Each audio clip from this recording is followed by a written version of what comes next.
Hello students, welcome to online class. My name is Bipin Gupta. I am your mathematics mentor. हम लोगों ने relation का topic पढ़ा था, तो मैंने अभी वीडियो चेक किया कि रिलेशन का वीडियो ठीक है कि नहीं है, क्योंकि उस टाइम मेरे पास वाईफाई नहीं था कल। आज मैंने वाईफाई लगवा लिया, मुझे लगा कि स्पीड थोड़ी कम है इसलिए क्वालिटी अच्छी नहीं आ रही है, तो वो मैंने चेक किया, सच में यार क्वालिटी उसकी बहुत डाउन है। तो आप लोग मुझे कमेंट सेक्शन में कर देना। देखो, उसके चीज़ में मैं सॉरी बोलता हूँ, मुझे पता नहीं था, थोड़ा टेक्निकल इशू था वो, मुझे लगा सब कुछ ठीक होगा। हाँ, अगर आपको लगता है कि मुझे वो वीडियो दोबारा बनानी पड़ेगी तो आप प्लीज़ मुझे कमेंट सेक्शन में कह देना कि मैं दोबारा बना दूँगा, ठीक है। नहीं तो एक आइडिया देता हूँ, जो मैं बोल रहा हूँ ऑडियो एकदम क्लियर है, आप अपनी बुक सामने रखें और जो स्टेप्स मैं बोल रहा हूँ उनको बहुत ध्यान से फॉलो करें। बुक का नाम आपको पता ही है, हम लोग क्या एम.एल. अग्रवाल की बुक फॉलो कर रहे हैं। एम.एल. अग्रवाल अंडरस्टैंडिंग आईएससी, ठीक है, मैथमेटिक्स क्लास 12 वॉल्यूम फर्स्ट चल रहा था, आर्य पब्लिकेशन की बुक है ये।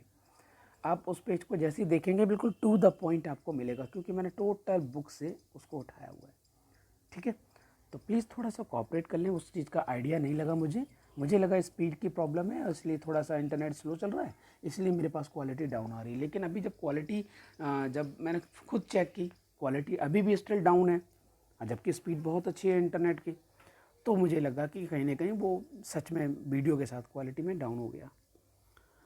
सॉरी उस चीज़ के लिए अगेन हम लोग। अब मैं थोड़ा सा अलग टॉपिक चलता हूँ। अब हम पढ़ेंगे फंक्शन। देखो, कोविड-19 की वजह से ना सिलेबस हमारा बहुत रिड्यूस हो गया है, तो अभी ये एक एक लेक्चर में हमारे ख़त्म हो जाएंगे। और वैसे भी आप अगर याद करें कि जो मैंने लास्ट लेक्चर पढ़ाया वो मैंने क्लास में भी डिस्कस किया था, है ना स्टूडेंट्स।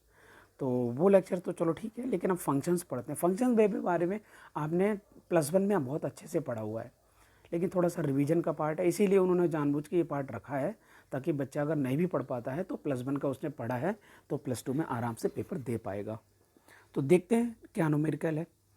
न्यूमेरिकल क्या, सबसे पहले कॉन्सेप्ट समझते हैं। टाइप्स, हमारे सिलेबस में सिर्फ 2 फंक्शन बाकी रह गए अब, 1-1 function and onto function. और बाकी के फंक्शन है उनका मैं नाम भी लेना पसंद नहीं करूँगा अभी, अननेसेसरी। हो सकता है कोई बच्चे ने +1 में ना पढ़ाई की हो तो फालतू में उसके सामने नाम लेने में भी घाटा हो जाएगा, है ना। तो सबसे पहले हम देखते हैं 1-1 फंक्शन। 1-1 फंक्शन क्या है, कोई फंक्शन है ए टू बी, इसका मीनिंग क्या होता है पहले तो यही समझ लेते हैं। इसका मीनिंग क्या होता है, फंक्शन ए टू बी लिखा है यहाँ पर, ये लिखा है फंक्शन ए टू बी।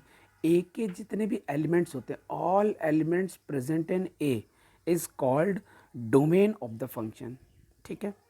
और बी में जितने भी एलिमेंट्स प्रेजेंट होते हैं उनको बोलते हैं कोडोमेन। तो क्या लिखेंगे, all elements present in B is called codomain. ये बात समझ में आ गई।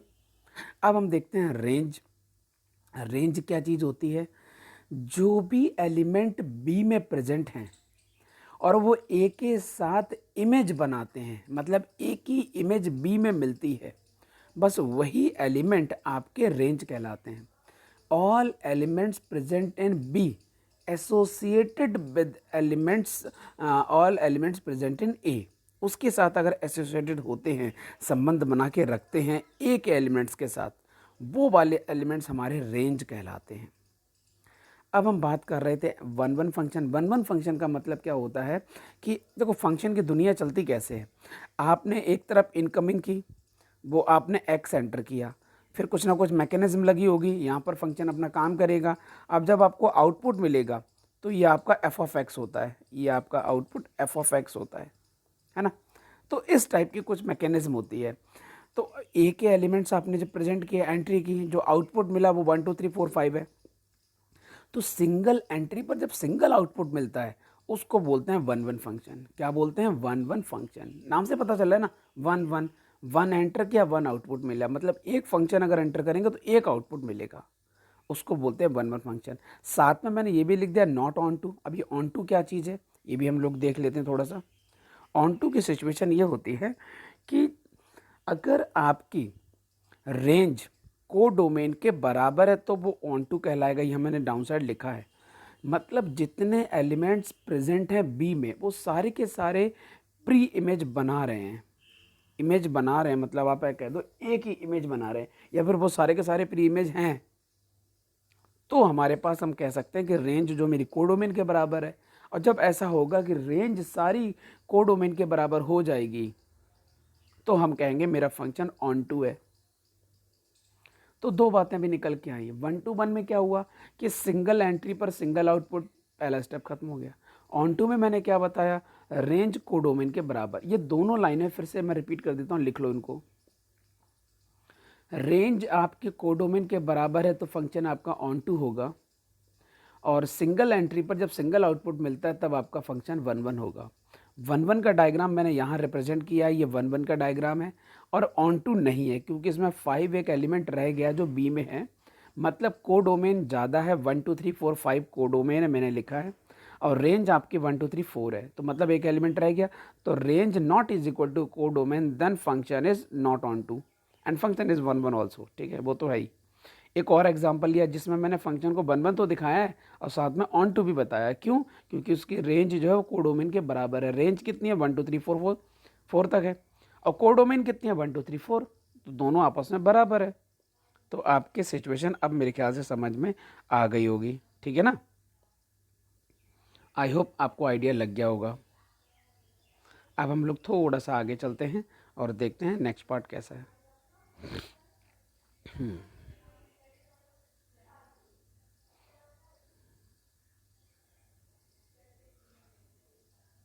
ओके, अब इस पार्ट को देखो, रीड करते हैं। क्या भाई? Show that function N to N का मतलब क्या होता है? Natural numbers, all natural numbers present in A. इसका मतलब क्या हो गया कि जो आपकी डोमेन है उनमें सारे नेचुरल नंबर्स हैं, और जो को डोमेन है उसमें भी सारे नेचुरल नंबर्स हैं। और फंक्शन आपका F of X is equal to 2x है। वो कहता है कि 1 1 है पर ऑन टू नहीं है, प्रूव करके दिखाना है। तो मैं आपको एक मेथड बता देता हूँ, ग्राफिकली मेथड भी समझो कि y इज इक्वल टू, अगर 2x की लाइन ड्रॉ करोगे तो y is equal to 2x की लाइन, x के 1 y थोड़ा ऊपर साइड, मतलब मैंने मान लिया एट रैंडम ऐसे डायग्राम बना लिया, ये x है और ये y है, और ये दूसरी लाइन जो है वो आपकी y is equal to x की लाइन है, y is equal to 2x की लाइन है। अब इस फंक्शन को ज़रा चेक करो। इस फंक्शन को चेक करोगे तो सिंगल एंट्री पर हमेशा सिंगल आउटपुट मिलेगा, ये बात गारंटी है। जब भी आप एक एंट्री करोगे तो एक इमेज आएगी, एक एंट्री करोगे तो एक इमेज आएगी। तो सिंगल एंट्री पर हमेशा आपको सिंगल एंट्री मिलेगी, सिंगल एंट्री पर सिंगल आउटपुट मिलेगा, एंट्री नहीं आउटपुट मिलेगा। तो कैसे प्रूव कैसे करते हैं ये देख लेते हैं। आप कोई भी 2 पॉइंट पिक कर लो, लेट x1 कॉमा y1, यही चीज़ मैं बेटे कॉपी पर लिखता, आपको बहुत ध्यान से समझनी है। लेट x1 कॉमा x2, जो ये वाला पहला n लिखा है, यहाँ से आपने 2 नंबर उठाने हैं, x1 कॉमा x2, ये देखो उठाए भी, सच दैट ऐसे हैं कि फिर अगला स्टेप क्या हो गया, उन दोनों को फंक्शन में एंट्री कर दो, क्योंकि एंट्री करवानी होती है। तो f ऑफ x1 बराबर f ऑफ x2 कर दो। अब f ऑफ x कितना है? 2x है। अगर मैं f ऑफ x1 पूछूंगा तो कितना आएगा? 2x1 आएगा। तो f ऑफ x1 आएगा 2x1 और f ऑफ x2 आएगा 2x2, दोनों बराबर है तो लिख दिया। 2 से 2 की कटिंग होगी तो x1 बराबर x2 आ चुका है। x1 बराबर x2 आ गए, इसका मतलब ये फंक्शन 1 1 हो चुका है, ये बात कंप्लीट हो गई है। अब फंक्शन नॉट ऑन टू है, ये कैसे प्रूव करेंगे? अब जरा एक बात चेक करो कि इस फंक्शन में नेचुरल नंबर्स मुझे चाहिए। आप ये बताओ मुझे, नेचुरल नंबर्स में 1 आता है? तो नेचुरल नंबर में जब 1 आता है तो इस वाले में जो नेचुरल नंबर में 1 आया है वो मैं कैसे लाऊंगा?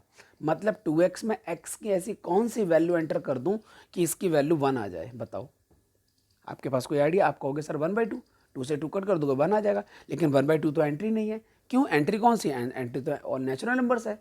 तो नेचुरल नंबर में आपके 1 2 3 4 5 है। अब उन नंबर से क्या आप 1 ला सकते हो? आप जैसे 1 डालोगे तो 2 आ जाएगा, 2 डालोगे तो 4 आ जाएगा, 3 डालोगे तो आपको 6 आ जाएगा। मतलब आप देख रहे हैं इवन नंबर आपके छूटते, ऑड नंबर आपके छूटते जा रहे हैं। तो यहाँ पर रेंज जो है वो कोडोमेन के बराबर नहीं हो रही है, कुछ नंबर जो गायब हो रहे हैं बीच से। इसका मीनिंग क्या हुआ? इसका मीनिंग ये हुआ कि फंक्शन आपका ऑन टू नहीं है। रीजन आपके सामने लिखा है, आप इसको पढ़ सकते हैं। पॉइंट समझ में आ गया? ये मैं एक्सप्लेन करने की कोशिश कर रहा था। आगे देखते हैं, एक और न्यूमेरिकल मैंने लिया हुआ है, ये न्यूमेरिकल लिया हुआ है। प्रूव दैट फंक्शन R2R, अब की बार R2R है, मैंने न्यूमेरिकल सेम रखा है। पहली बार नेचुरल नंबर R से N से N गए थे, अब की बार R2R जा रहे हैं। रियल नंबर, दुनिया में सारे नंबर हो सकते हैं वो। ये फंक्शन 1 1 भी और ऑन टू है। 1 1 तो आपको पता ही है कि प्रूव करने का यही फंडा है। आपने 2 नंबर पिक किए पहले वाले आर से, फिर उसके बाद में एफ ऑफ x1 बराबर एफ ऑफ x2 किया, दोनों को 2x1 2x2 लिखा, 2 से 2 कट गया, x1 बराबर x2, फंक्शन इज 1 1। ये तो फंडा को सेम लगेगा। अब फंक्शन ऑन टू कैसे, रीजन देखो जरा इसका। अब रियल नंबर से रियल नंबर लाना है भाई, रियल नंबर में तो दुनिया के सारे नंबर आ जाते हैं कॉम्प्लेक्स नंबर को छोड़कर, ठीक है, उसको उसको उसको नहीं कंसिडर कर रहे। कॉम्प्लेक्स नंबर को अगर खाली हटा दें, बाकी सारे नंबर आपके रियल नंबर में आते हैं। अगर आप कोई भी नंबर उठाएंगे तो आपको कोई भी नंबर मिल जाएगा। आपने मान लो 0.5 उठाया तो आपको 1 मिल जाएगा। मतलब कुछ भी उठाएंगे कुछ भी मिलेगा। इसका मतलब क्या हुआ कि आपकी जो डोमेन है वो कोडोमेन के बराबर होगी। कुछ भी चाहिए हो आपको, जैसे डिमांड है, आप कहते हो सर 1 निकाल के दिखाओ, भाई 1/2 डाल दो। 1/2 क्यों डाल सकते हैं, क्योंकि 1/2 0.5 है, 0.5 आपका रियल नंबर होता है। रियल नंबर डालने पर कोई नंबर आना चाहिए, आ गया देखो 1। इसका मतलब क्या होगा, रेंज हमारी कोडोमेन के बराबर है, फंक्शन आपका ऑन टू है। ठीक है, एक पार्ट और देख लेते हैं। इसमें क्या है भाई, so that the function N to N, एक तो एन टू एन जा रहा है। गिवन इसमें क्या क्या दिया है, F of x1 is equal to F of x2 is equal to 1। ये इंपॉर्टेंट लाइन लिखी है, ये बहुत बड़ी इन्फॉर्मेशन है। क्यों, क्योंकि आपने जब 1 एंट्री किया तो आउटपुट 1 मिला, जब आपने 2 एंट्री किया तब आउटपुट 1 मिला। क्या ये 1 1 है, बिल्कुल नहीं है। समझ गए, ये तो आपके डिफरेंट एंट्री पर सिंगल आउटपुट दे रहा है, हमें तो सिंगल एंट्री पर सिंगल आउटपुट चाहिए था। इसका मतलब फंक्शन 1 1 नहीं है। आओ आगे बढ़ते हैं। एफ ऑफ एक्स की जो वैल्यू है x-1, ये फंक्शन जो है वो कब तक लागू रहेगा, जब x की वैल्यू ग्रेटर देन 2 होगी। इसका मतलब 2 से ऊपर क्या नंबर होता है, 3 होता है। मैंने 2 से ऊपर 2.001 क्यों नहीं लिया, क्योंकि नेचुरल नंबर्स हैं। 2 से ऊपर नेचुरल नंबर 3 होता है। तो 3 4 5 6 के लिए, इन सब के लिए ये चलेगा, और 1 2 के लिए ये चलेगा। अब वो कहता है कि नॉट इज ऑन टू, ये ऑन टू है पर 1 1 नहीं है। 1 1 तो मैं प्रूव कर चुका हूँ नहीं है। क्यों, अब इसमें देख लो क्या लिखा है, f of x1 f of x2 is equal to 1 so that the different elements 1 2 of the domain के different elements of function have same image 1, image उसकी सेम हुई है, therefore function is not 1 1। समझ में आ गया, फंक्शन ऑन टू है। On to का meaning क्या हो गया, अब एक बात दो, ऑन टू में मतलब मैं x की वैल्यू डिफरेंट डिफरेंट डालनी है, क्योंकि फंक्शन में इनकमिंग होती पहले। तो फंक्शन में आपने 1 एंटर किया तो आपको 1 मिला, 2 एंटर किया तो 2 किया। लेकिन इस ग्राफ का अगर मुझे यूज़ करना है, मैं इसको पहले रब कर देता हूँ, फिर मैं बताता हूँ मैं कहाँ पर बोल रहा हूँ। मैं यहाँ कह रहा हूँ 1 2 को छोड़कर अगर आप 3 डालते हो, 3 आपने एंटर किया क्योंकि 3 नेचुरल नंबर का पार्ट है तो आपको 2 मिलेगा। 4 डालते हो तो आपको 3 मिलेगा, एंड 5 डालते हो तो आपको 4 मिलेगा। मतलब आपको सारे नंबर मिलेंगे, जब आप एक डालोगे तो आपको मिल जाएंगे। ठीक है, इसका मतलब क्या होगा, फंक्शन आपका 1 1 है, ओ सॉरी 1 2 है। ये यहाँ पर डिटेल में लिखा है, आप चाहो तो पढ़ना चाहो, लेकिन कॉम्प्लिकेटेड लैंग्वेज होती है, बाकी मैंने समझाई दिया आपको। ठीक है स्टूडेंट्स, तो ठीक है, फिर आज का लेक्चर यहीं पर एंड करते हैं। Okay students, thank you, bye bye.